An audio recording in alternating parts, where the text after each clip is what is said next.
খাবারে বিলাতে খাবার নাম ওনার ভবিষ্যৎ বাবা।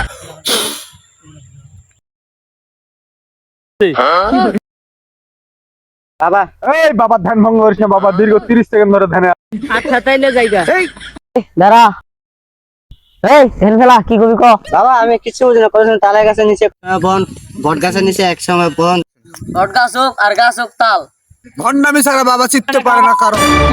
কইতে হবে না তোর কি সমস্যা, আমি ভবিষ্যৎ দেখা করে দিতেছি। তোর কি সমস্যা? তোর প্রেমের সমস্যা না তাহলে তুই ক।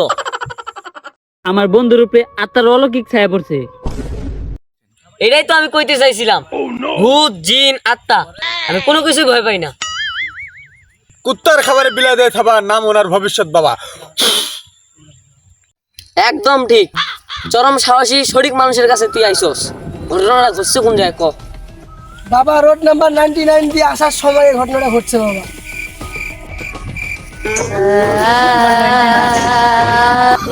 আপনি কি ভাবালেন নাকি বাবা? আরে না, এই তোর কি দেখে মনে হয় আমার বাবা আত্মা দেখে ডরায়, ভয় পায় একটু একটু। আচ্ছা তোমার বন্ধু যে জায়গায় আছে আমার ওই জায়গায় নিয়ে চলো। আচ্ছা বাবা কি কোল থেকে নামবেও না? না বাবা হাঁটে না। বাবা কি প্রতিবন্ধী নাকি? গুরু আমার হাঁটতে মানা করছে, আমার জীবন থাকতে আমি গুরুর কথা অমান্য করবো না। ঠিক আছে চলেন। বাবা আমার বন্ধু ঘরের ভিতরে আছে। আচ্ছা আমি একটা রেপ করে ঘরের মধ্যে ডাক দিতেছি আত্মাকে, আত্মার বাবাকে ঘরের মধ্যে ঢুকতে পারবো না। আমি তো জানি মন্ত্রটা কোয়া হয় রেপকে। ডিজিটাল বাংলাদেশ না, এখন রেপই করছি। বাবা সারা দুনিয়া চলে না, ঘর পোশাক করে আমরা করি ভণ্ডামি। লাগাও মাইরে বাবা। ডাক দিয়ে দিলাম ভূতকে, ভূতের বাবা হয়ে ডাক পারে পারবো না। ডাক পার করার তো কোনো দরকার নাই, আমি তো ভিতরেই আছি। এই, আমার ছেড়ে গেলি কে? আমার চলে যা। তুই তো গরুর হুকুম অমান্য করে হাঁটস না। আর গুরু তো আমার হাতে মানা করছে, কিন্তু দৌড়াইতে না।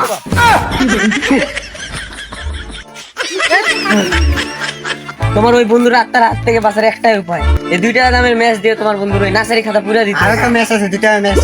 আমার কাছে এটাই আছে।